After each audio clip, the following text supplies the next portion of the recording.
Glória a Deus. Queridos, que bênção é estarmos juntos na presença do Senhor.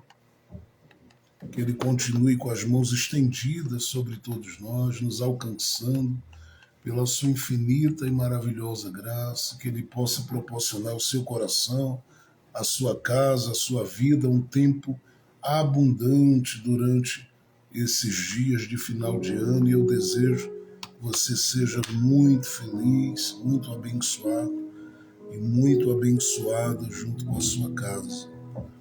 Que Deus em Cristo Jesus abençoe você, os seus, em todo tempo e proporcione um tempo de grande alegria e de esperança no seu coração de que o ano de 2026 será um ano aí muito abençoado para a vida daqueles que confiam no Senhor. Isso porque você não depende de determinadas coisas estarem favoráveis no mundo para viver as coisas que Deus tem para o seu coração. Ele tem coisas boas, grandiosas, preciosas, e você vai vivê-las porque Ele é o Senhor da sua vida. Ele é aquele que sabe trabalhar e agir, cuidar e manifestar a sua bênção sobre aqueles que confiam nele. Eu quero olhar com você a palavra de Deus nesse momento.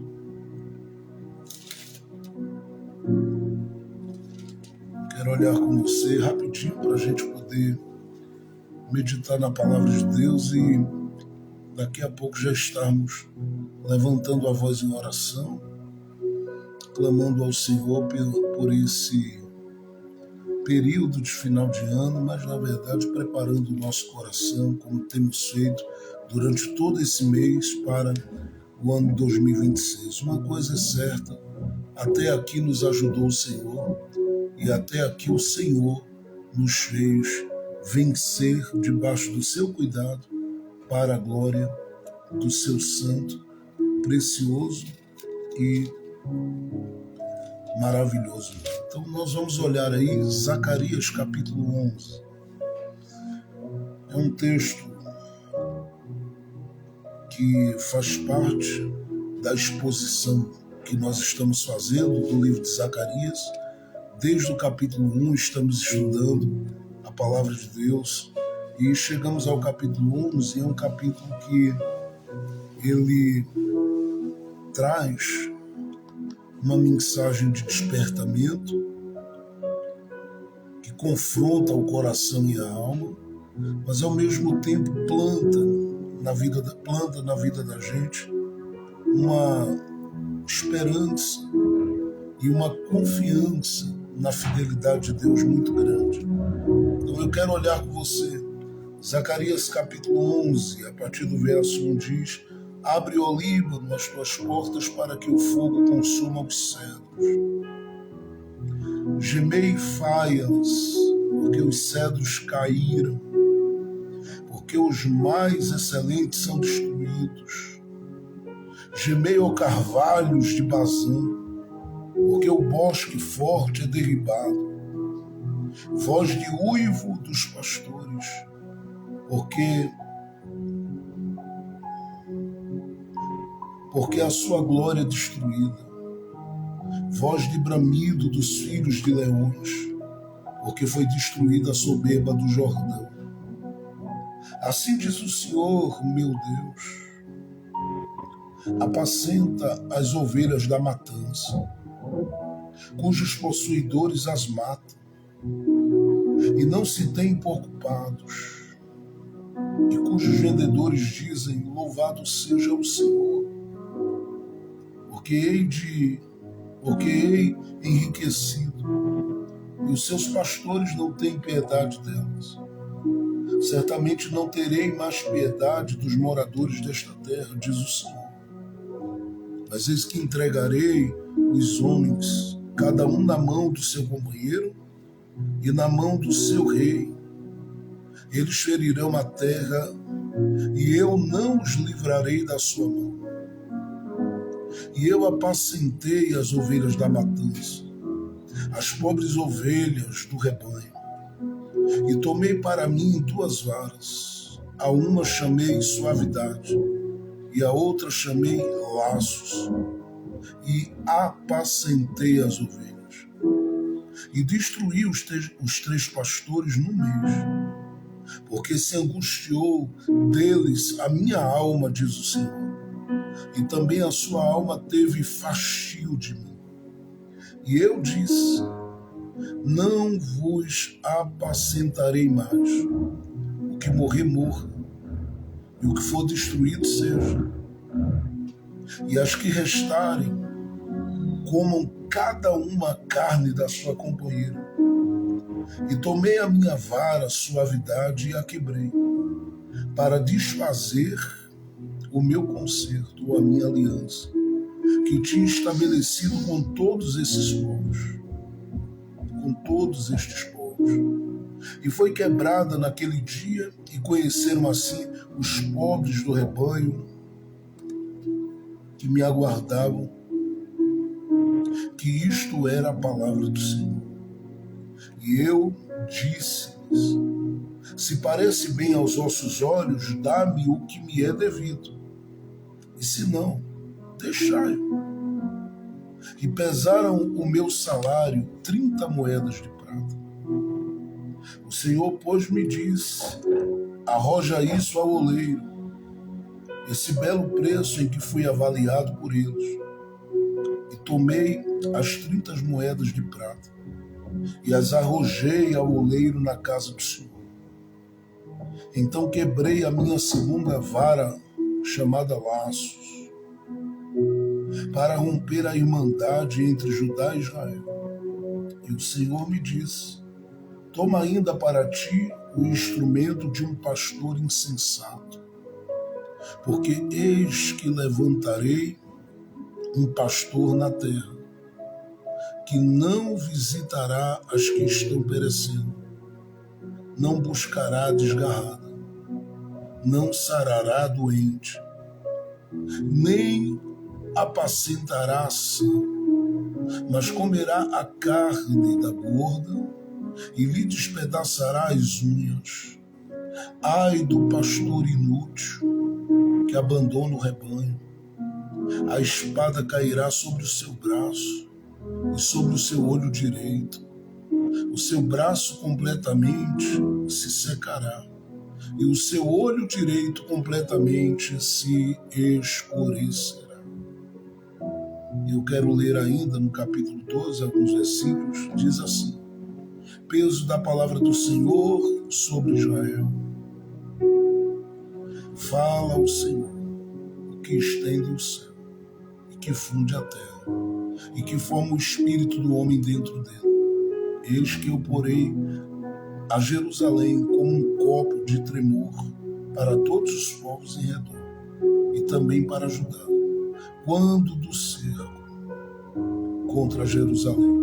E acontecerá naquele dia que farei de Jerusalém uma pedra pesada para todos os povos.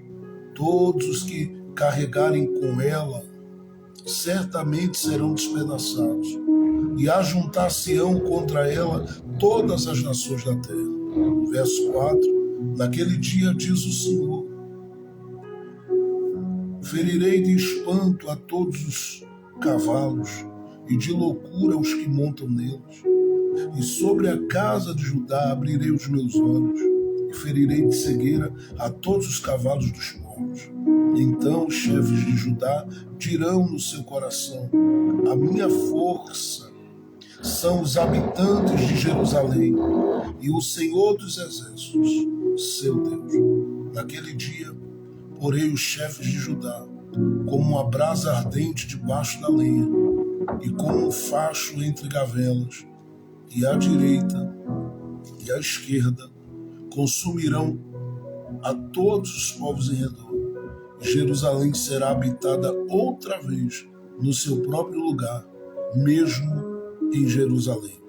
E o Senhor primeiramente salvará as tendas de Judá, para que a glória da casa de Davi e a glória dos habitantes de Jerusalém não seja exaltada acima de Judá. Verso 8: Naquele dia o Senhor amparará os habitantes de Jerusalém. E o que dentre eles tropeçar naquele dia será como Davi.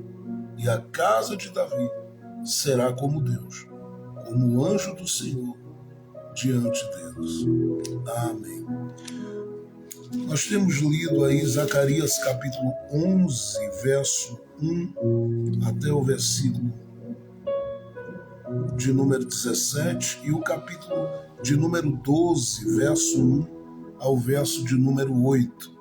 Zacarias capítulo 11, do versículo 1 a 17 e Zacarias capítulo 12, do versículo 1 ao verso ou ao versículo de número 8. E a palavra de Deus, ela, de forma muito especial, ela vem para trazer ao nosso coração uma palavra que confronta ao mesmo tempo que nos traz esperança. Haja visto que esses dois capítulos aqui, principalmente o capítulo 11 de Zacarias, eles são usados mais para o ensino de liderança do que propriamente para a igreja, embora a palavra aqui ela fala também a um rebanho. Isto porque está se referindo aqui a um grupo de pastores acerca dos quais o próprio Deus diz que não se agradou do que viu neles, mas também fala a um rebanho, que quando é apresentado nesse texto, é apresentado como um rebanho ferido. E mais do que ferido, um rebanho que, segundo o Senhor, são chamados de as ovelhas da matança. E essa expressão ela é muito terrível, porque fala aqui de um grupo de pessoas que foi sufocada em meio aos processos causados principalmente por gente que, ao assumir a postura e a posição de liderança, não responderam ao coração de Deus e ao coração desse rebanho com aquilo que o próprio Deus gostaria que eles respondessem. E olhar para esse texto é pensar por que esse texto, é pensar e perguntar por que esse capítulo 11 e 12 de Zacarias eles aparecem bem aqui. Porque do capítulo 8 para frente a gente tem promessas lindas de Deus sendo liberadas sobre a vida do povo de Deus, do povo de Judá. E quando você passa a fazer essa caminhada do capítulo 8 até o capítulo de número 11, parece que o capítulo 11 ele se desconecta dos 3 capítulos que o Senhor vem falando, no 8, no 9 e no 10, sobre essas promessas grandiosas. Mas, na verdade, o próprio Deus já vem, desde o início do livro de Zacarias, mostrando como ele enxerga o seu povo. E eu disse que, inclusive considerando o capítulo 10, o capítulo 9, o capítulo 8, que Deus vê o seu povo como um grande rebanho. E ao olhar para esse povo como um grande rebanho, o Senhor Deus, ele assume a posição de um grande pastor.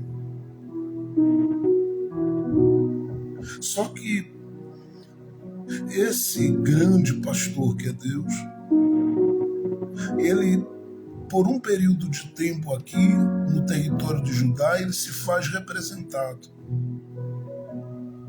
por algumas pessoas a quem ele deu a oportunidade. E é claro que Essa linguagem, para muitos, ela parece uma linguagem estranha, porque há aqueles que não cresceram convivendo perto de ovelhas, lidando com a terra, com o mato, enfim.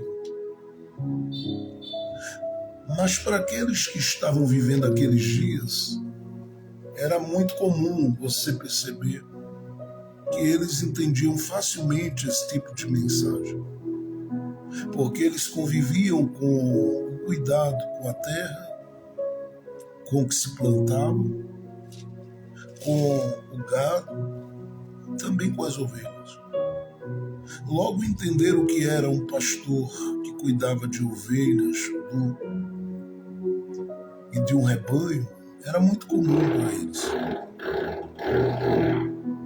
Entender, no caso para eles, entender o que era lidar com um grupo de ovelhas de um determinado rebanho, sejam aqueles que estavam sendo atingidos por aqueles que as devoravam ou aqueles que estavam bem protegidos, também era muito comum a eles. De modo que quando Deus usa a boca do profeta neste tempo, ele usa para trazer ao coração desse pessoal que eles precisam estar muito atentos. Porque Deus quer que eles estejam como um rebanho saudável na presença dele. E eles deveriam estar atentos ao quê? Tudo começa aqui. Aqueles que estavam tendo essa responsabilidade de representar Deus no seu tempo. Ao mesmo tempo, eles tinham que ter cuidado com aquilo que aquilo que viria continuamente contra eles para tirá-los do foco com relação ao próprio Deus e se deixarem distrair com coisas que lhes fariam totalmente indiferentes a Deus e aquilo que o Senhor tinha proposto para eles como seu rebanho, amado, eleito, querido de seu coração. E aqui, se Deus fala com esse povo sobre maus pastores, fica claro que esse povo entendia bem. Se Deus fala com relação ao rebanho em si, e que com a sua fragilidade quase sempre acolhia e abraçava o que estava sendo proposto ali por esses maus pastores, aquele povo também entendia. Assim como eles entenderam muito bem o grito que Deus deu, dizendo a eles que ele mesmo, o sumo pastor, quis cuidar deles. E que por um tempo havia dito para si mesmo: não farei mais. Vou deixá-los aí para que eles descubram e entendam o valor daquilo que estava sendo proposto por Deus, apresentado por Deus e compartilhado pelo coração do próprio Deus. E por que eu estou dizendo isso? Porque esse texto ele pode ser, e eu falo, claro, do capítulo 11 e do capítulo 12, ele pode ser dividido aqui em dois tempos.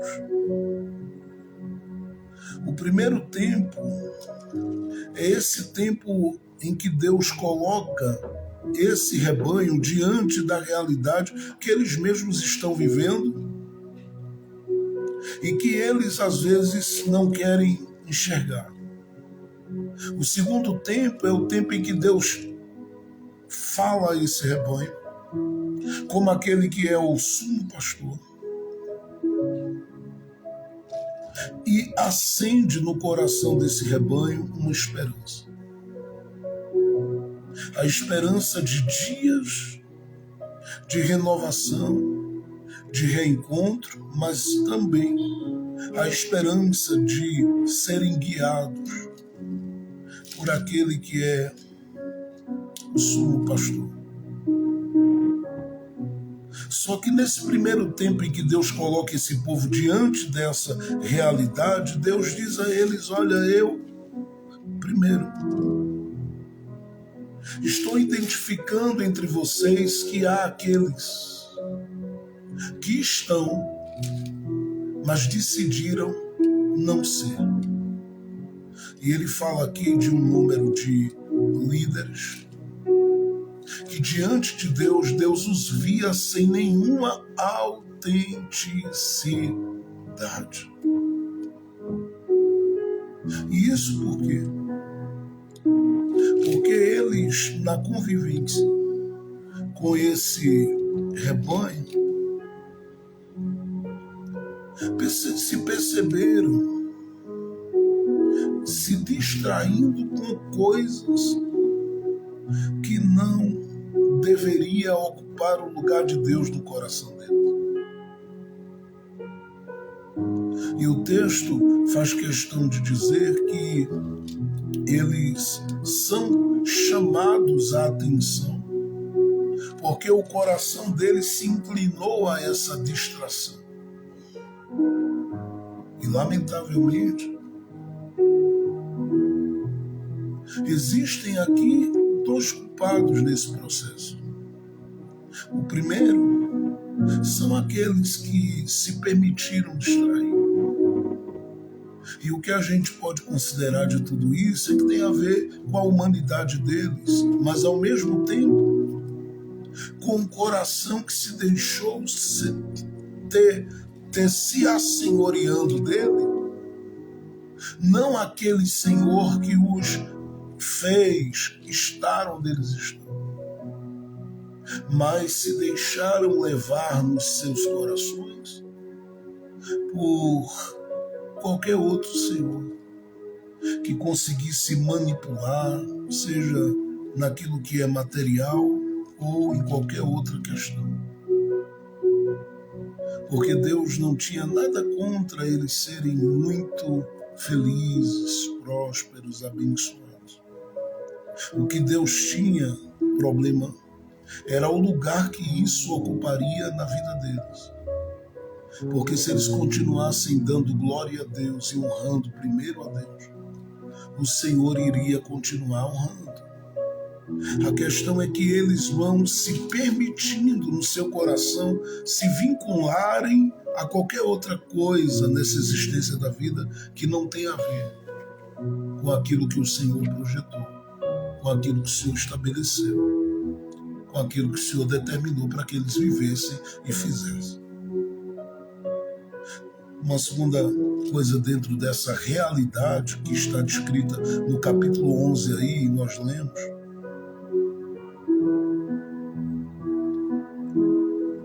é que o próprio Senhor, ele começa a se ver não mais como aquele que está presente ali, mas aquele que age com total indiferença, porque houve uma escolha. Eu disse que há dois culpados nesse processo. O primeiro tem a ver com esses que permitiram o coração distrair. O segundo tem a ver com o próprio rebanho, cujo coração teve essa inclinação muito maior, inclusive eu falei um pouco sobre isso ontem, para estes que são maus. Para esses que são maus. E Deus disse, por causa da decisão do coração, eu vou deixá-los aí. E é como se o Senhor, Ele não permitisse que eles vivessem mais experiências dentro deste tempo com a sua presença. E se você olhar para o capítulo de número 11, aí, você vai ver Deus dizendo, no verso 7, e eu apacentei as ovelhas da matança, as pobres ovelhas do rebanho. Já eu vou falar como ele fez isso. Mas veja o que ele diz no verso 8, e destruiu os 3 pastores no mês. Em outras palavras, ele diz, eu os fiz se sentirem abatidos. E ele diz o porquê. Veja o verso 8. É muito importante ser nesse versículo. Porque se angustiou deles a minha alma. E aqui é muito sério, porque nós temos, do ponto de vista de Deus, um rebanho que o Senhor diz aqui que dava angústia na sua alma, tanto quanto um grupo de pessoas que exerciam liderança, que angustiavam a alma de Deus.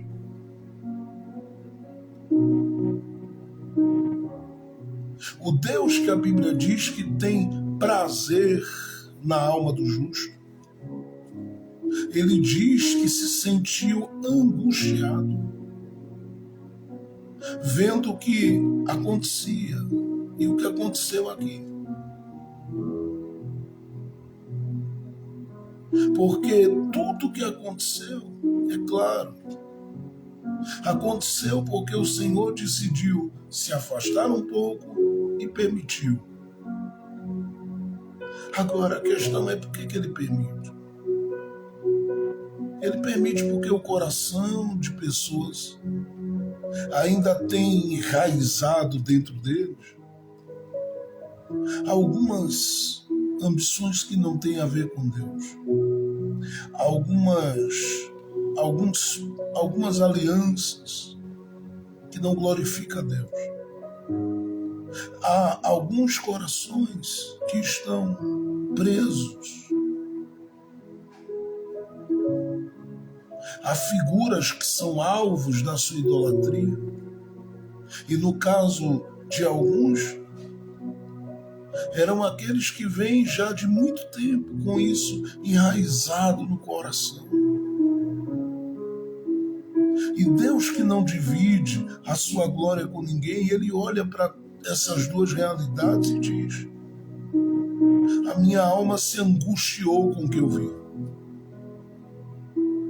Ele diz: eu fui de encontro a eles, porque minha alma se angustiou.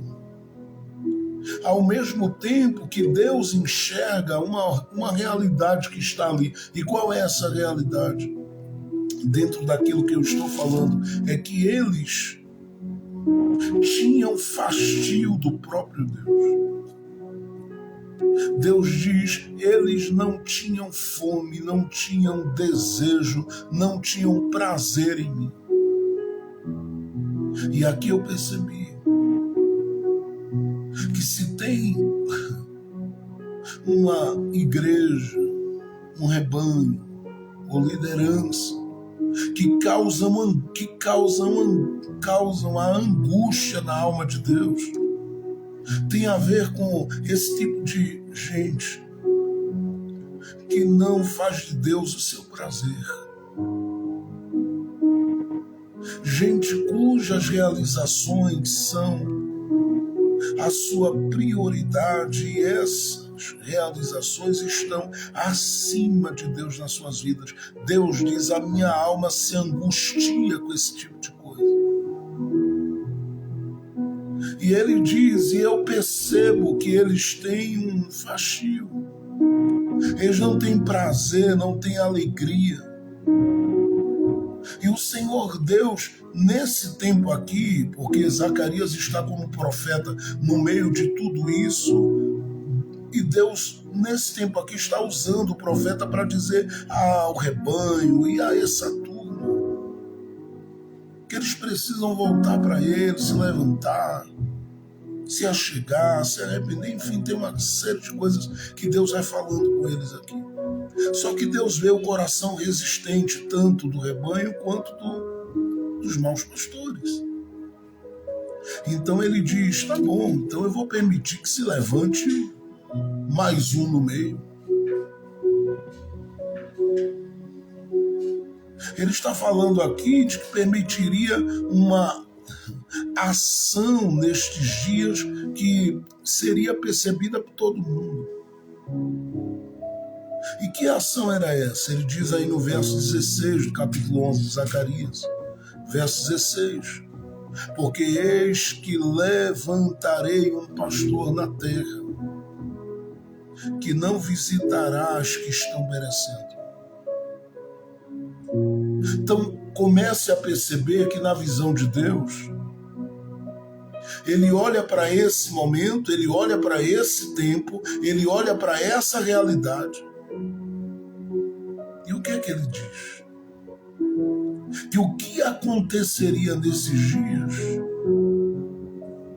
seria um reflexo daquilo que acontece hoje.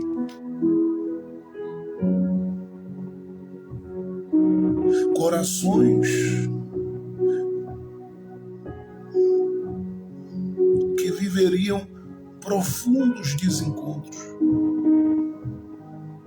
Ele diz aqui não há conexão. Essa ideia aqui do não visitar não é tanto vou ali olhar o rebanho, não. Essa questão aqui tem a ver com conexão, que seria perdida, porque gente ouviria e não reconheceria. Jesus disse que ele, como pastor, as suas ovelhas ouvindo a sua voz, elas o conhecem e o reconhecem. Mas aqui, nesse caso, não haveria. E Deus mostra que isso tudo tinha a ver com a decisão do coração, tanto daqueles que ele chamou a atenção e repreendeu, como daqueles que estão no meio do rebanho.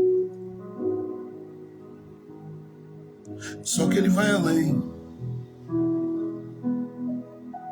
Ele diz, não buscará a desgarrada.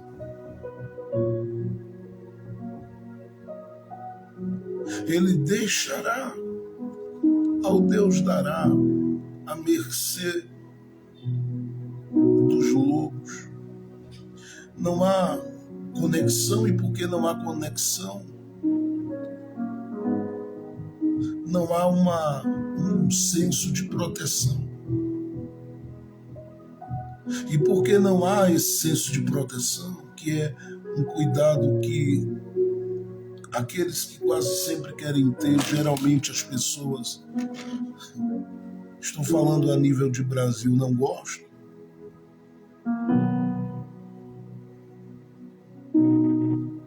Porque quando você se achega muitas vezes para falar com alguém, para dar uma palavra a alguém, para convidar alguém para um diálogo, há corações que levantam seus muros e suas paredes. E aí o Senhor Deus diz, tá bom, já que a escolha de vocês é outra, eu vou deixar vocês se sentindo com a alma desprotegida, desgarrada.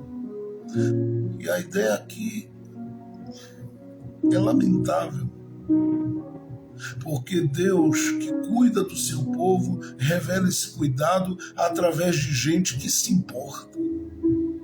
Só que quase sempre se resiste a quem se importa e se lida.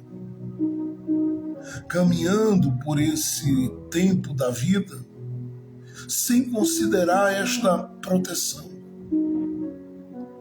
Ele diz que estes não buscarão a desgarrada, ou seja, eles vão fazer o oposto daquilo que em Lucas capítulo 15, perdão, é dito. Que aquele pastor que viu aquela ovelha entre as 100 se dispersar, foi atrás dela. Porque a gente, contanto que não se importa mais com as dracmas perdidas, com os corações solitários. Porém, como eu disse, não há uma culpa apenas naquele que coloca-se como alvo dessas palavras de Deus, porque se você olhar para o verso 17, Deus diz: ai do pastor inútil que abandona o rebanho. Ai do líder. Ai do pai, ai da mulher, ai da mãe que abandona o rebanho. E ele diz isso porque este é o reflexo, nos dias de Zacarias, de um tempo que haveria de se manifestar. É por isso que a visão de Deus, de Jesus, com relação às pessoas, era como um rebanho sem pastor. Mesmo estando, às vezes, ligado a um grande ajuntamento. Porque isso é aquilo que quase sempre a gente tem como ideia. E eu digo sempre, nós amamos conviver, nós amamos estar perto, nós amamos congregar, nós amamos abraçar, porém, não amamos esse espírito que tem se instalado sobre muitos corações, sobre muitas vidas e sobre muitos lugares. Esse espírito que não acolhe o ferido, esse espírito que não sente a ausência e a falta de quem já esteve, de quem já fez. É claro que tem gente que fecha o coração, porque, como eu disse, para aquilo que tem a ver com o mal, falando aqui do mal líder, do mal pastor, há uma inclinação de corações muito grande, principalmente dentro do Brasil.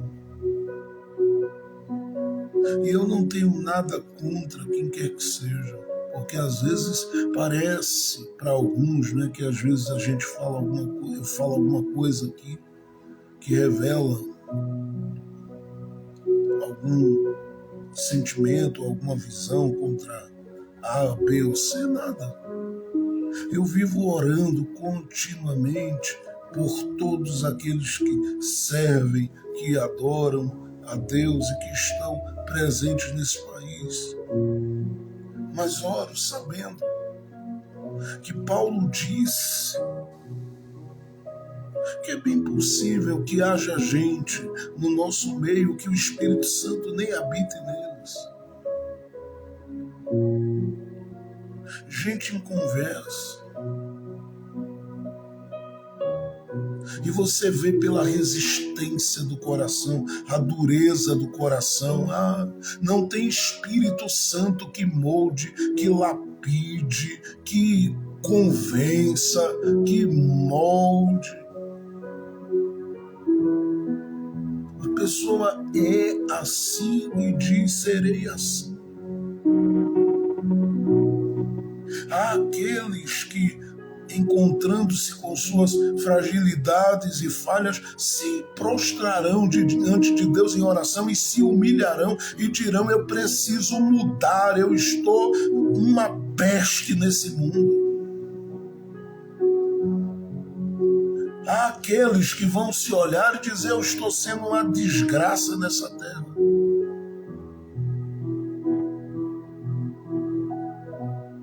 mas há outros que não. E você percebe o porquê que, com esse espírito instalado, e Deus denunciando esse espírito que estava instalado aqui, eles ainda assim não respondem a Deus. E por que não respondem? Primeiro, a consciência cauterizada. Segundo, uma insensibilidade, uma indiferença muito grande na alma e no coração, ao ponto de Deus bradar na boca do profeta e não chegar ao coração a palavra que Deus traz.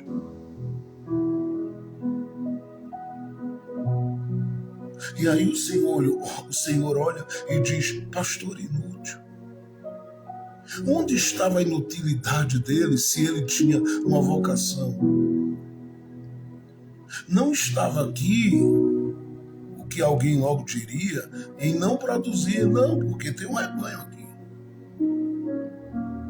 Tem gente que o ouvia, tem gente com ele, tem gente que estava ali orando. Mas a inutilidade dele aqui é declarada no fato de que ele não parou para ouvir quem ele deveria ouvir para cuidar do rebanho que não era dele. E isso é sério. Porque o Senhor diz, está aí ó, no verso de número 16. Ele diz ainda na última parte, nem preciso nessa parte ir um pouco devagar aqui, porque há uma necessidade de refletir, não é palavra por palavra aqui. Então ele diz, nem apacentará, aqui está a sã, mas comerá a carne da gorda e lhe despedaçará as unhas.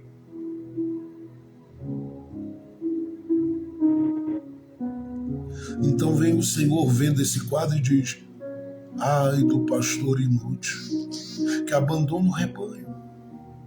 A espada cairá sobre o seu braço e sobre o seu olho direito. Em outras palavras, Deus diz, cortarei a sua força e tirarei a sua visão. O seu braço completamente secará.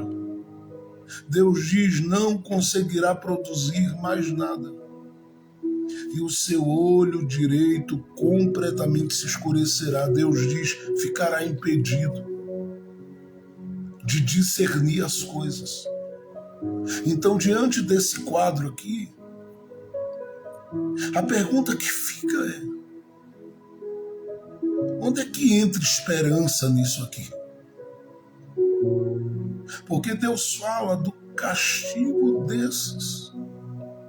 Ou seja, Deus libera sobre eles sentenças só por causa do Espírito que eles permitiram habitar o coração deles para guiá-los por um caminho que não era o caminho de Deus. O Senhor estava dizendo, vocês estão cuidando desse rebanho aí como se fosse de vocês, mas não é. Ao mesmo tempo ele está gritando para o rebanho, vocês não estão querendo me ouvir, não estão valorizando os que eu de verdade envio. E perceba que tem duas coisas aqui muito fortes. Antes que eu possa entrar na mensagem que eu quero compartilhar com você agora. A primeira é que o investimento nesses aqui é pesado. Porque ele não diz aqui que ele comeria a carne da doente, da quebrada, da ferida. Diz que ele comeria a carne da gorda. Aqui seria a saudável. Aqui estava produzindo. E é terrível porque ela forneceria. Por quê, pastor? Primeiro, porque é ovelha. Segundo, primeiro porque é ovelha, e ovelha é conduzida. E é por isso que a gente às vezes se pergunta com relação a algumas coisas, como pode alguém, sendo inteligente, culto, fazer determinadas coisas que são feitas por aí?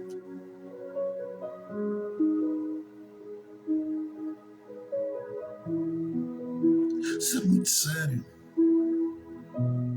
Como se não bastasse, o Senhor vai mais longe.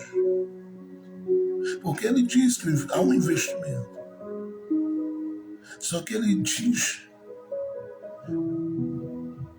que é um investimento sem apacentar. E aqui não há uma dedicação ao ensino.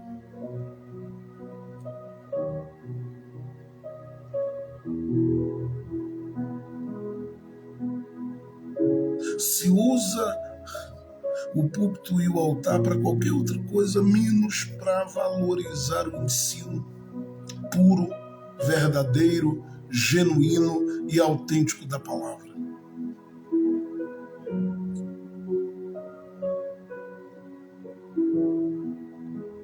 Gente que tem a mesa farta e posta diante dele todo dia deveria agradecer a Deus, porque olha para a Bíblia e pode dizer: eu como um alimento sadio todo dia.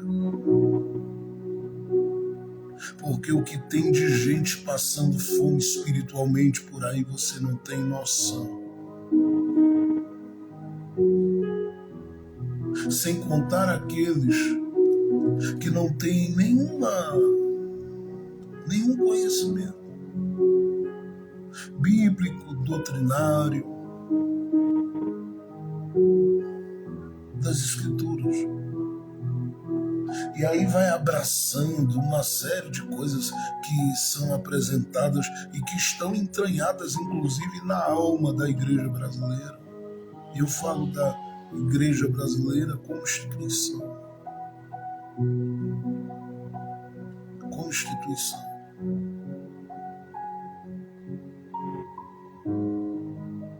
Como instituição parece mais, em alguns casos, sabe, ser outra coisa,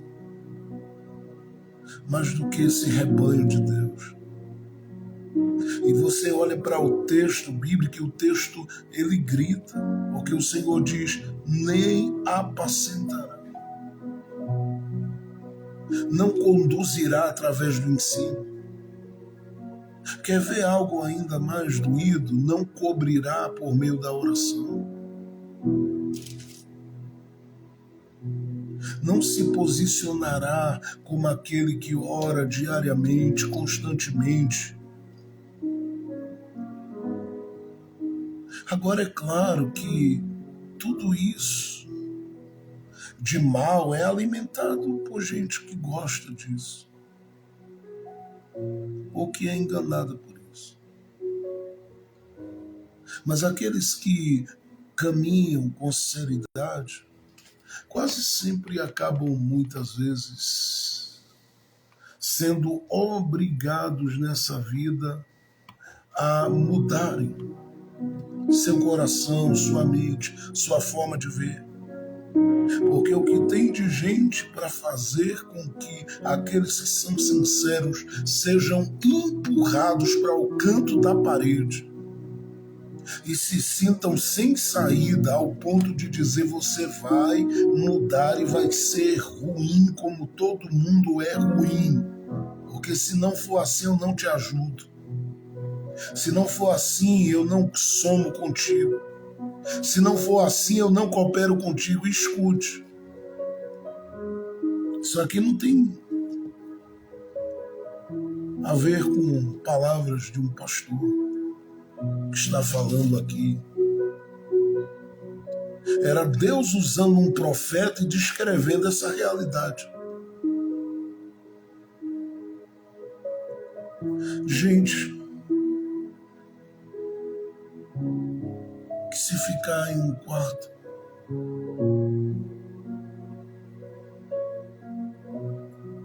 vai ficar ali, porque não tem no coração esse sentimento, sabe? De alguém que diz, eita, eu posso buscar. Aqui eu posso falar aqui. Eu posso me comunicar aqui, porque eu sei que eu sou alvo das orações dele.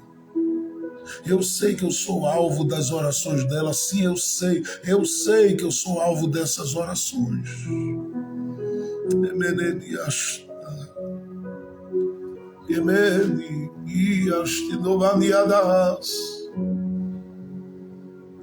O Senhor estava bradando na boca do profeta e dizendo, ei, avise a eles que eu estou vendo esse quadro tenebroso, terrível.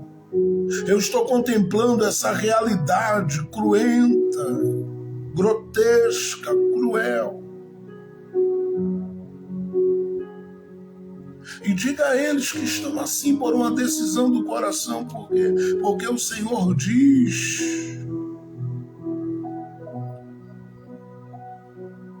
no verso de número 6 e 7, assim, certamente não terei mais piedade dos moradores desta terra, porque ele viu essa realidade. E ele diz, mas eis que entregarei os homens, cada um na mão do seu companheiro, ou seja, eu vou deixar que eles sejam guiados por quem eles quiserem ser.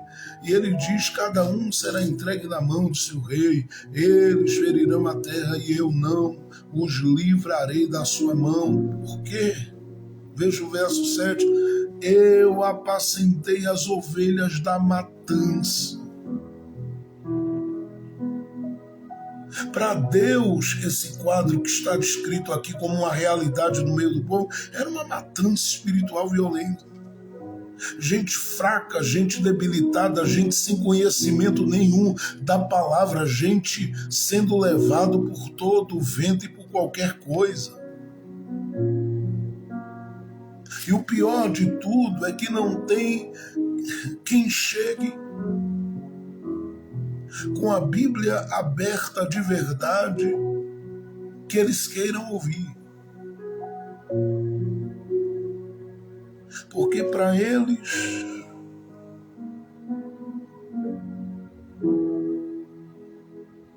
é o status que fala mais alto, é a fama que fala mais alto, é o brilho, que às vezes nem é o de Jesus que fala mais alto, às vezes é só o do marketing. E quando isso se revela uma realidade, Deus diz, eu preciso oferecer esperança. Por quê? Porque Ele está olhando para esse povo e Ele está dizendo, são as ovelhas da matança.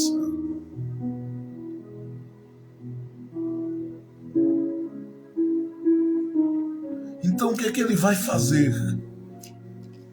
Ele primeiro repreende. E se você olhar para o que é dito aí, a partir do verso de número 3, ele está repreendendo. E ele vai até o verso de número 6. Do verso 7 em diante, o que é que ele faz? Ele lembra, ou seja, ele ativa a memória das pessoas que estão envolvidas aqui em Zacarias capítulo 11. E diz para elas, eu apacentei, eu cuidei, eu valorizei. Mas no coração vocês decidiram que não era bom o que eu oferecia. E o que ele oferecia? Eu já falei sobre isso aqui em outro momento. Eu vou voltar a tocar nesse ponto aqui, porque é muito importante. Veja no verso de número 7. As últimas partes desse verso ele diz: e tomei para mim 2 varas. Porque ele está lidando com o rebanho. E é dito lá no Salmo 23 que tanto a vara como o cajado consolam. Então ele diz: e tomei para mim 2 varas. A uma eu chamei suavidade, e a outra eu chamei laços, e apacentei as ovelhas. Que ovelhas? Ele diz: as da matança. Aquelas que estão feridas, aquelas que estão isoladas, aquelas que ninguém está querendo ir atrás, aquelas que quase sempre as pessoas estão deixando de lado. Ele diz: eu apacentei. Só que o coração destas tais estava tão ferido que não souberam valorizar o tempo da visitação. E que é uma palavra que eu lhe dei aqui como alguém que sabe do que está falando. Quer sobreviver ao caos que está este mundo e que ainda ficará por aí afora. Volte o seu olhar para o céu, para o autor e consumador da sua fé. Se agarre nele e diga para ele: me ajuda. Me ajuda pela tua palavra, me ajuda por esse caminho da oração, me ajuda por esse caminho que tem sido posto diante de mim todo dia, que eu sou convidado todo dia a fazer. Porque nós não estaríamos, por exemplo, aqui esse tempo todo orando, se não entendêssemos que é isso que Deus está nos chamando, dando opção a essas que estão muitas vezes machucadas, a essas que estão feridas, a essas que estão alquebradas, e às vezes contando com algumas que são saudáveis e estão dizendo, no que diz respeito à necessidade dos feridos: conta comigo, eu estou aqui para ajudar.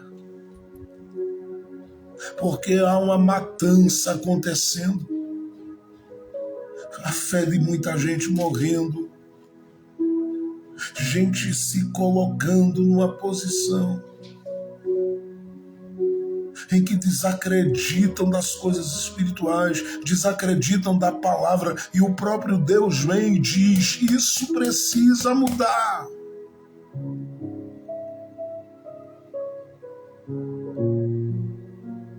E aqui eu quero dizer que o mesmo Deus que soube envolver nos seus laços de amor e que soube conduzir em muitos momentos o seu povo com suavidade, é o mesmo que está disposto a fazer isso com a alma e o coração de quem está machucado, com a alma e o coração de quem está bem, mas diz: eu preciso de força porque os desafios são grandes. Porque há aqueles que são bons, e eu falo que são pessoas cujo coração ainda é movido pelo Espírito. Ainda há muita gente que quase sempre você interpreta mal, olha maliciosamente, lida com os tais, às vezes, cheio de dúvidas. Mas são muitas vezes os autênticos. Porque essa dúvida geralmente não há no coração das pessoas quando quem está é o mal. Até porque o adversário sabe cegar, porque aonde a palavra não é exaltada, aonde a palavra de Deus ela não fala, ela não direciona, ela não fortifica, ela não fortalece, ela não enraiza, aonde a palavra de Deus não tem espaço de verdade. E eu estou falando da palavra de Deus exposta, com amor, com zelo, com carinho, com dedicação, valorizando-a acima de tudo e de qualquer coisa. Porque nós estamos falando do Verbo que se fez carne. Estamos falando de Jesus. Aonde a palavra não tem liberdade, o que sobra são ovelhas da matança. Mas aonde a palavra de Deus reina a vida, a esperança, a alegria, a vigor, a poder. E o poder do Espírito está operando a cada dia, e é por isso que continuamente e constantemente se avança no Senhor. São dias difíceis, e principalmente se quando o adversário está percebendo que Deus está querendo fazer alguma coisa muito grande, esses dias vão ficando mais complicados. Você encontra resistência para tudo que é lado, encontra bloqueio para tudo que é lado, coisas acontecem para tirar você do eixo de equilíbrio e de paz, mas o Senhor te sustentará. O Senhor te ministrará sobre a sua vida paz. O Senhor trará alegria sobre a sua alma e sobre o seu coração.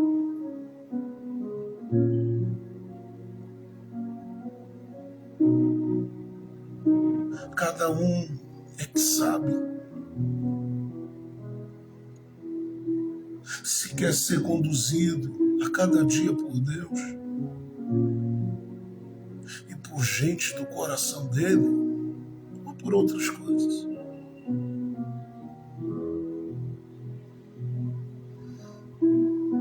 E é por isso que ele fala.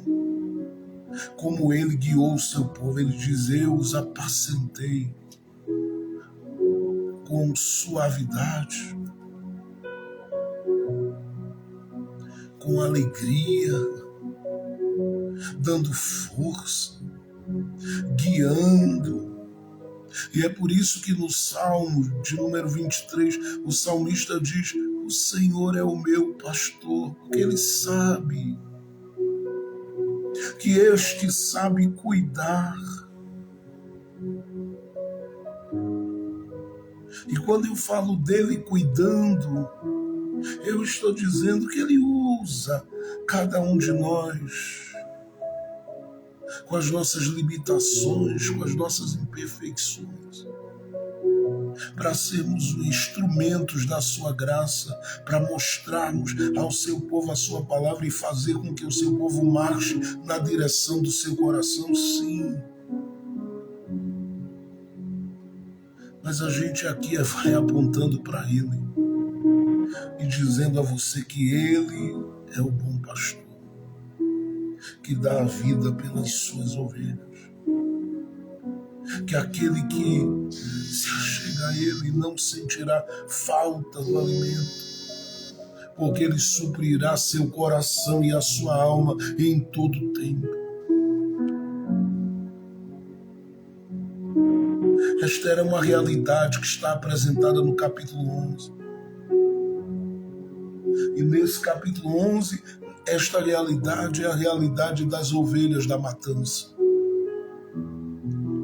Porque Deus diz no verso 7, as ovelhas da matança.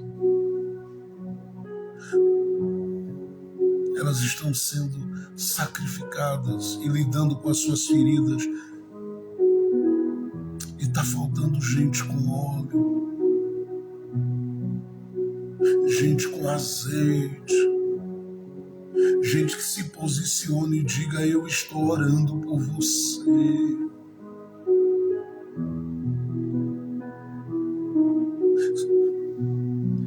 Mas também está faltando do coração desse rebanho gente que diga: conta comigo. Eu não me nego a te ajudar quando eu vejo que você é do bem. Conta comigo. O que eu puder fazer, farei, para que tu continues avançando quando o teu coração é do bem. Quando o teu desejo é bom no reino e para com as pessoas. E dá para se perceber. Quando o coração de alguém flui com as coisas boas de Deus e com a palavra de Deus.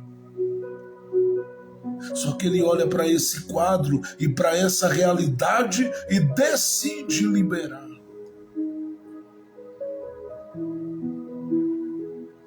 Uma palavra. E essa palavra está no capítulo 12, quando ele diz que destruirá os inimigos do seu povo, mas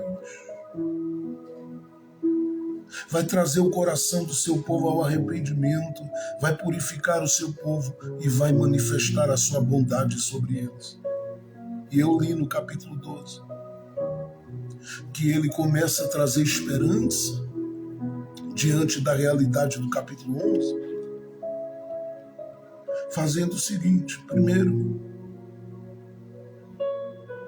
se apresentando com base na sua grandeza. O capítulo 12, verso 1 diz: peso da palavra do Senhor sobre Israel. Veja o que ele diz: fala o Senhor que estende o céu e que funda a terra e que forma o espírito do homem dentro dele. Ele está aqui se apresentando de uma forma grandiosa e gloriosa. Não como qualquer um, mas como aquele que é o Criador de tudo e de todas as coisas. E ele é aquele que diz que criou os céus e a terra, mas é aquele também que é apresentado como o que repartiu do seu espírito com os homens. E o espírito dele está na sua vida, ao ponto de fazer você saber que ele é grande e poderoso para te tirar do meio dessa amargura, dessas feridas e te fazer se sentir uma ovelha saudável no rebanho dele. Ele é o que te sara, ele é o que te cura. Ele se apresenta como Criador diante dessa realidade, para deixar claro a todo mundo que ele sabe como trabalhar neste tempo de feridas, de machucaduras, de dores, e fazer aqueles que ele ama andarem debaixo do seu favor e da sua graça. Em segundo lugar, diante dessa realidade, ele se apresenta como Criador, mas em segundo lugar ele se apresenta como aquele que tem o poder de levantar e exaltar quem a ele pertence. O verso 2 diz: eis que eu porei a Jerusalém como um copo de tremor para todos os povos em redor, e também para ajudar quando do cerco contra ela. Mas não para aí, veja ainda. O verso 3: e acontecerá naquele dia que farei de Jerusalém uma pedra pesada para todos os povos, todos os que carregarem com ela certamente serão despedaçados, e ajuntar-se-ão contra ela todas as nações da terra. É claro que isso aqui é escatológico. E isso tem a ver com coisas que vão acontecer e são reveladas no livro do Apocalipse também, ou são confirmadas lá. Mas eu estou aplicando essa palavra aqui porque ele está dizendo que ele é aquele que fará o seu povo prevalecer quando todos se levantarem. Ele aqui se mostra como aquele que exalta. Logo, ele pode pegar qualquer rebanho, qualquer coração, qualquer casa, qualquer família, qualquer pessoa, por mais machucada que esteja, ele pode abrigá-la, acolhê-la, ajudá-la, fortalecê-la, renová-la, levantá-la, e ele pode fazer isso conosco neste dia. Mas eu preciso terminar, porque já tomamos muito tempo aqui. Em terceiro lugar, ele não só se apresenta como Criador, ele não só se apresenta como aquele que estabelece pelo seu poder quem ele quer estabelecer e exalta quem ele quer exaltar. Mas ele aqui se apresenta como aquele que sabe arrumar a casa e colocar as coisas no seu devido lugar e em ordem, para que tudo frutifique e tudo prossiga debaixo da sua bênção.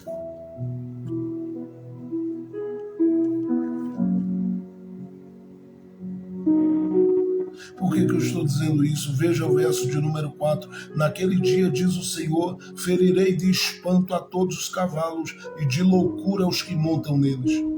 E sobre a casa de Judá abrirei os meus olhos. Ferirei de cegueira a todos os cavalos dos povos. Ele está dizendo que vai abater os inimigos do seu povo, mas vai fazer o seu povo estar no centro do seu plano. Verso 5, então os chefes de Judá dirão no seu coração, a minha força são os habitantes de Jerusalém, e o Senhor dos exércitos, seu Deus. Naquele dia porei os chefes de Judá como uma brasa ardente debaixo da lenha, e como um facho entre as gavelas. E à direita e à esquerda consumirão a todos os povos em redor, ou seja, eu vou arrumar a casa, vou fortalecê-los a ponto deles prevalecerem contra tudo e todas as coisas que se levantarem contra eles. E Jerusalém será habitada outra vez no seu próprio lugar, mesmo em Jerusalém.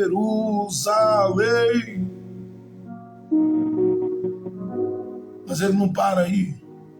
Veja o verso 7 e 8, encerramos. E o Senhor primeiramente salvará as tendas de Judá, para que a glória da casa de Davi e a glória dos habitantes de Jerusalém não seja exaltada acima de Judá.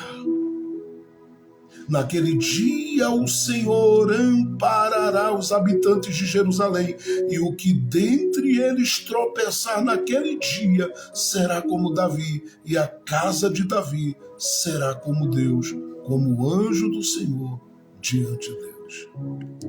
Eles não ficarão, em outras palavras, sem referência, porque Deus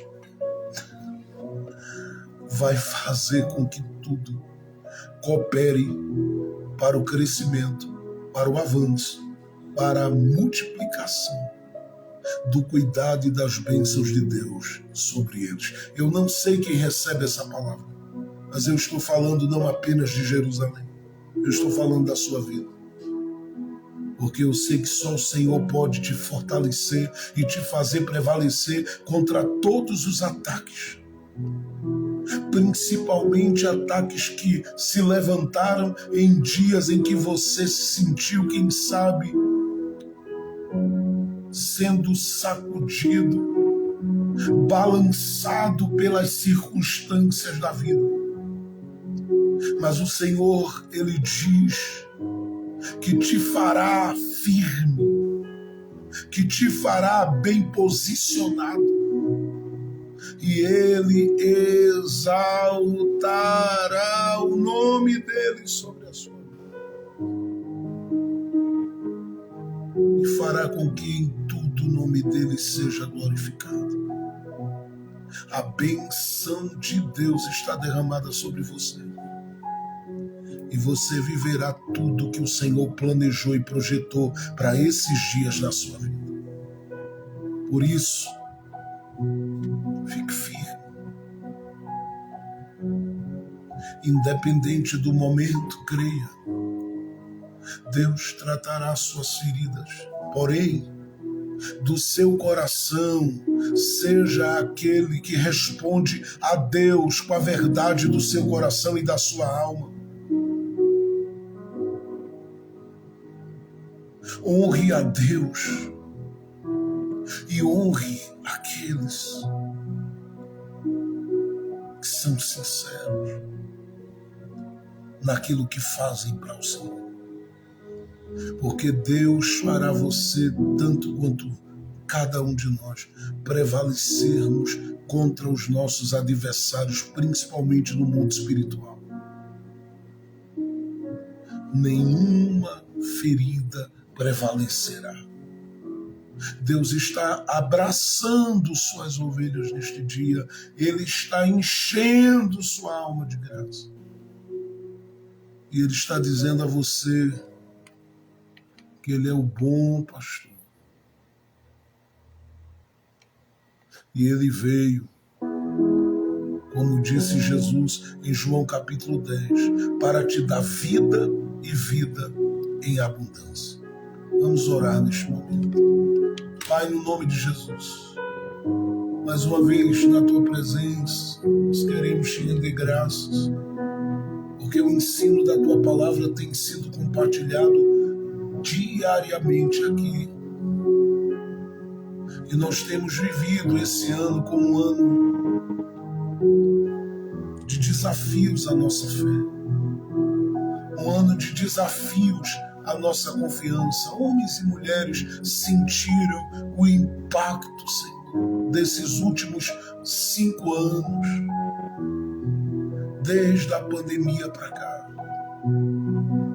Mas eu sei que em cada um desses anos para cá o Senhor tem cuidado, trabalhado, agido e operado fortemente sobre o teu povo. E nós te pedimos no nome de Jesus que tu possas mais uma vez derramar a tua graça, que tu possas fortalecer as nossas vidas pela tua graça, tu possas nos tocar pela tua graça, que tu possas nos abençoar pela tua graça. Te pedindo por cada um de nós, nós também oramos, Senhor, por nossos familiares e por aqueles que têm enviado seus pedidos de oração, que o Senhor dê vitória a cada um dos teus filhos e faça com que cada um seja muitíssimamente abençoado em todas as áreas da sua vida. Porque é tempo, Senhor, do teu rebanho amar a tua palavra. É tempo do teu rebanho estar perto do teu altar de oração.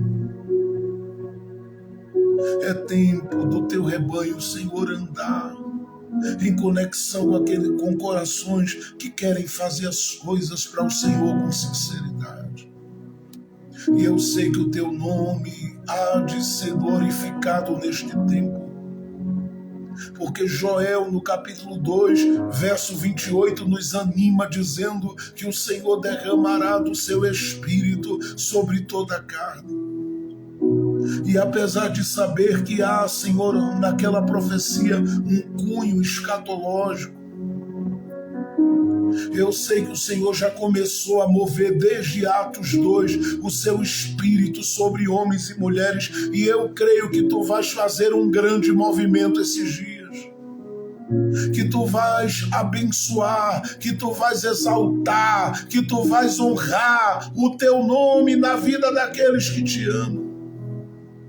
Por isso, estende as mãos, ó Deus, e fortalece cada homem, fortalece cada mulher, Toma cada homem, cada mulher nas tuas mãos e faz com que a tua bênção seja derramada sem limites sobre cada coração que te ama. Aqueles que não são indiferentes à tua voz, aqueles que não são insensíveis ao teu grito, aqueles que não rejeitam o teu cajado e a tua vara, Senhor. Que eles sejam cobertos pela suavidade, pela bondade, pelo favor, pela graça, que o Senhor estenda as suas mãos para abençoar,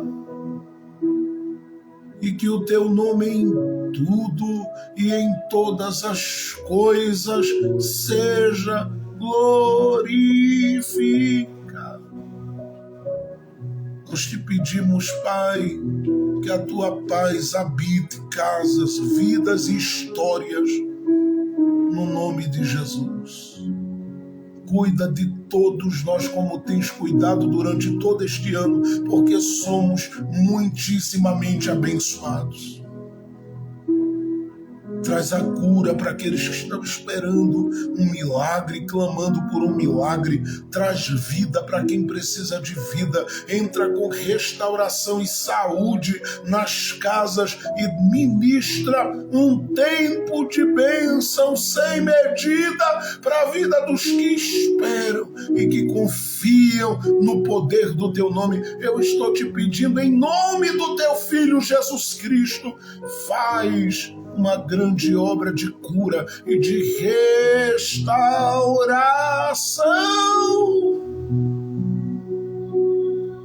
Porque há muitos, meu Deus, com o coração perdido, precisando da tua palavra.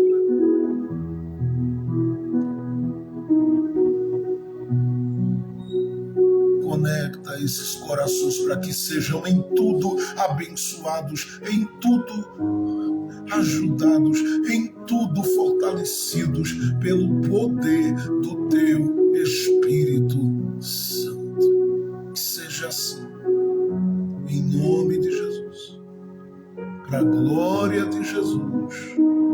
Amém, amém e amém, Jesus. Gente querida, que Deus em Cristo Jesus continue abençoando a todos. Você tem aí uma tarde de paz e vitória, uma noite de paz e vitória, se o Senhor permitir. Amanhã estamos juntos e vamos caminhando para a conclusão dessa exposição do livro do profeta Zacarias. Deus abençoe e que a paz de Jesus invada seu coração e sua vida. E lembre-se, o seu pastor que ama a sua alma está cuidando de você. E ainda que você ande pelo vale, Ele está contigo para garantir que a vitória é certa pelo poder do seu nome. Deus abençoe. Conte com as nossas orações hoje e sempre. Deus abençoe a todos. A paz do Senhor Jesus.